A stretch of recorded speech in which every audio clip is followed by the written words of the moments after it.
नंगौ दिनैहाय जोंनि प्रमद बर' सारनि बिनि निति आदर्शखौ आरो जोंनि इउपिपिएल दोलोनि गासै मावनायफोरखौ नुनानै क'क्राझार सहरनि सिङाव थानाय 1, 2 आरो 3 बे मोनथाम वार्डनिफ्राय दिनै 1000नि बारा दिनै जोंनि इउपिपिएल दोलोखौ मोजां मोननानै बिपिएफ दोलोनि सापर्टारफोर बिथांमोननि भटार्सफोरा दिनैहाय जोंनि इउपिपिएल दोलोआव जगदान जाबाय आरो बिथांमोनहा दिनैनिफ्राय जोंनि इउपिपिएलनि परियाल जाबाय आरो बिथांमोननिफ्राय जोङो मिथिनो मोनबाय दिनैनिफ्राय बिथांमोनहा जोंनि इउपिपिएल दोलोनि जानानै बिथांमोनहा खामानि मावसिगोन। दिनैहाय जोङो क'क्राझार सहरनि सिङाव थानाय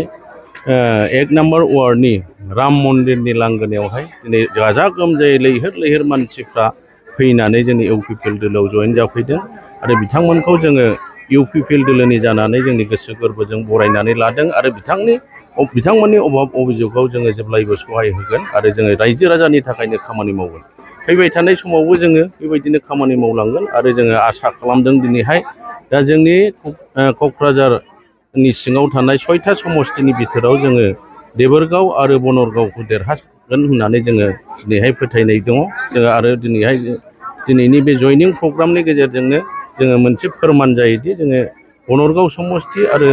देबोरगाव समस्तिया जोङो देरहासार जासिगोन होननानै जोंहा मोनसे फोरमान जाबाय आरो जायफ्रा दिनैहाय बेयाव बिथांमोनहा दिनैनि बे प्रग्रामखौ खालामबाय आरो जोंनि पार्टिनि जानानै इउपिपिएलनि जानानै बिथांमोना बे खामानिखौ मावफुंनो हाबाय बिथांमोनखौबो आं साबायखर होदों आरो बिथांमोननि नाजानायाव जोंनि दैदेनगिरिफोरनि नाजानायावनो बे हाबाफारिया जाफुंबाय बिनि थाखाय बयखौबो आङो साबायखर बावदों। दिनैहाय जोंनो माखासे गोबांथार आरो 3 आरो 4, 5 नम्बर वार्डआव दिनैहाय आरोबाव 700 जनसो मानसिफ्रा रेडि जानानै दङ बिथांमोनहा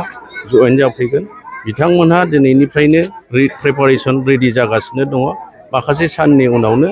3 आरो 4, 5 नम्बर वार्डनिफ्राय